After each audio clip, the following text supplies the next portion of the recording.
नमस्कार दोस्तों, स्वागत है आपका हमारे इस YouTube चैनल एजू इंटरनेट में। दोस्तों, क्या आपने कभी किसी ऐसे इंसान की कहानी सुनी है जिसने अपनी गरीबी और संघर्ष को पीछे छोड़कर न सिर्फ भारत बल्कि पूरी दुनिया को अपने ज्ञान, मेहनत और सादगी से प्रभावित किया हो? आज हम बात करेंगे उस महान व्यक्तित्व की जिन्हें पूरा देश मिसाइल मैन ऑफ इंडिया और जनता के राष्ट्रपति के नाम से जानता है, डॉक्टर APJ अब्दुल कलाम। ये सिर्फ एक जीवन गाथा नहीं बल्कि एक ऐसी प्रेरणा है जो हमें यह सिखाती है कि सपने सच करने के लिए परिस्थितियां नहीं बल्कि इच्छा शक्ति और मेहनत मायने रखती है। नंबर 1, प्रारंभिक जीवन, अर्ली लाइफ। दोस्तों, डॉक्टर APJ अब्दुल कलाम जी का जन्म 15 अक्टूबर 1931 को तमिलनाडु के रामेश्वरम में हुआ था। उनका पूरा नाम था अवुल पकीर जैनुलाब्दीन अब्दुल कलाम। वे एक साधारण मध्यम वर्गीय मुस्लिम परिवार में पैदा हुए। उनके पिता जैनुलाब्दीन नाव चलाने का काम करते थे और उनकी मां आशियम्मा एक गृहिणी थी। परिवार की आर्थिक स्थिति बहुत कमजोर थी। बचपन से ही कलाम ने गरीबी देखी। पढ़ाई का खर्चा निकालने के लिए वे अखबार बांटते थे। सोचिए दोस्तों, सुबह सुबह बच्चे जहां खेलों में लगे रहते थे, वहीं अब्दुल कलाम अखबार बांटकर परिवार का सहारा बनते थे। लेकिन उन्होंने कभी अपने हालात को अपनी पढ़ाई की रुकावट नहीं बनने दिया। यही उनका पहला सबक था। संघर्ष चाहे जितना बड़ा हो, सपने उससे भी बड़े होने चाहिए। नंबर 2, शिक्षा यानी एजुकेशन। अब्दुल कलाम जी ने अपनी शुरुआती पढ़ाई रामेश्वरम एलिमेंट्री स्कूल से की। बचपन से ही उन्हें विज्ञान और गणित में गहरी रुचि थी। इसके बाद उन्होंने सेंट जोसेफ कॉलेज, तिरुचिरापल्ली से फिजिक्स में ग्रेजुएशन किया। लेकिन यहीं पर उन्हें एहसास हुआ कि उनकी रुचि इंजीनियरिंग और एरोनॉटिक्स में है। इसलिए उन्होंने Madras institute of technology MIT में एरोस्पेस इंजीनियरिंग की पढ़ाई की। यही से उनका सपना बना आसमान को छूना। उन्होंने अपने कॉलेज प्रोजेक्ट में एक छोटे विमान का मॉडल बनाया था।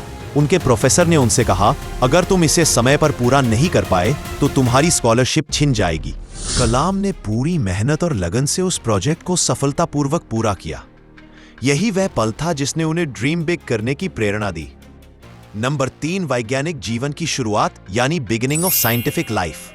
पढ़ाई पूरी करने के बाद अब्दुल कलाम ने 1958 में रक्षा अनुसंधान एवं विकास संगठन means defence research and development organisation DRDO में वैज्ञानिक के रूप में काम शुरू किया। शुरुआत में वे संतुष्ट नहीं थे, लेकिन उनका असली सफर तब शुरू हुआ जब वे भारतीय अंतरिक्ष अनुसंधान संगठन means Indian space research organisation ISRO से जुड़े।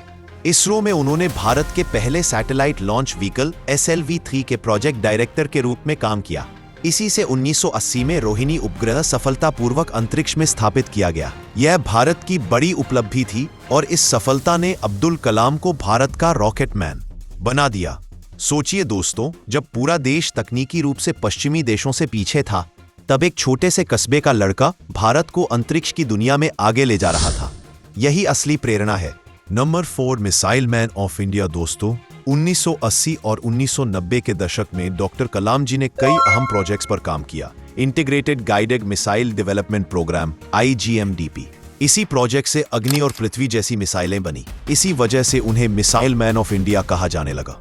दोस्तों, एक बार उन्होंने कहा था, सपना वह नहीं जो आप सोते समय देखते हैं, सपना वह है जो आपको सोने न दे। और सच में उनकी मिसाइलें सिर्फ वैज्ञानिक उपलब्धियां नहीं थीं, बल्कि युवाओं को बड़े सपने देखने की प्रेरणा भी थी। नंबर 5, भारत रत्न और सम्मान। डॉक्टर कलाम के योगदान को देखते हुए उन्हें कई सम्मान मिले। 1981 में पद्म भूषण, 1990 में पद्म विभूषण और 1997 में देश का सर्वोच्च सम्मान भारत रत्न मिला। सोचिए, एक मछुआरे का बेटा जिसने गरीबी में जिंदगी शुरू की, वही देश का सर्वोच्च सम्मान पाता है। यही तो है मेहनत और लगन की ताकत। नंबर 6, राष्ट्रपति बनने तक का सफर। 2002 में अब्दुल कलाम जी को भारत का 11वां राष्ट्रपति चुना गया। लोग उन्हें पीपल्स प्रेसिडेंट कहते थे क्योंकि वे जनता से जुड़े रहे। वे बच्चों और युवाओं से खास जुड़ाव रखते थे। राष्ट्रपति भवन में भी उनकी सादगी देखी जाती थी। वे कहते थे, मैं कभी राष्ट्रपति बनने का सपना नहीं देखता था, मेरा सपना तो वैज्ञानिक बनने का था। लेकिन जब देश ने मुझे ये जिम्मेदारी दी तो मैंने इसे अपना कर्तव्य मानकर निभाया। उनका राष्ट्रपति कार्यकाल 2002 से 2007 तक चला और इस दौरान वे हर वर्ग, हर समुदाय के प्रिय बने रहे। नंबर 7, लेखक और शिक्षक, ऑथर एंड टीचर। डॉक्टर कलाम जी सिर्फ वैज्ञानिक या राष्ट्रपति ही नहीं थे, बल्कि वे एक महान लेखक और शिक्षक भी थे। उनकी किताब विंग्स ऑफ फायर आज भी लाखों युवाओं को प्रेरित करती है।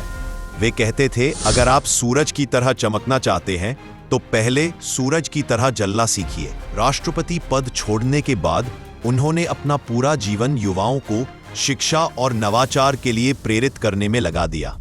वे कॉलेजों, यूनिवर्सिटीज में जाते और बच्चों को अपने सपनों के पीछे भागने के लिए प्रोत्साहित करते। नंबर 8, अंतिम समय यानी डॉक्टर एपीजे अब्दुल कलाम जी का लास्ट मोमेंट। 27 जुलाई 2015 को जब वे शिलोंग, मेघालय के IIM में एक लेक्चर दे रहे थे, तभी मंच पर ही उनकी तबीयत बिगड़ी और वे इस दुनिया को अलविदा कह गए। सोचिए दोस्तों, जिस इंसान ने पूरी जिंदगी युवाओं को प्रेरित किया, वही अपने आखिरी क्षणों में भी युवाओं को शिक्षा दे रहा था। यही उनकी महानता थी।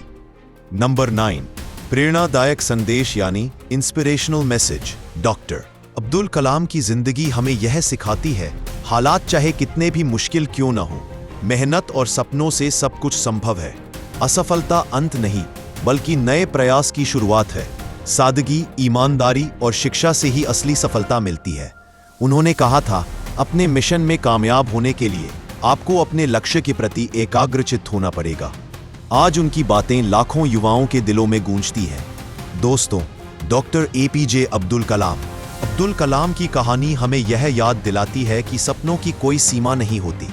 अगर एक गरीब मछुआरे का बेटा मिसाइल मैन और राष्ट्रपति बन सकता है, तो हम भी अपनी मेहनत और लगन से अपनी मंजिल पाएं। तो आइए उनकी तरह हम भी बड़े सपने देखें, कड़ी मेहनत करें और अपने देश को आगे बढ़ाने में योगदान दें। दोस्तों, अगर ये वीडियो से आपको कुछ सीखने को मिला हो तो वीडियो को लाइक, शेयर और सब्सक्राइब जरूर करें। Thanks for watching this video. जय हिंद।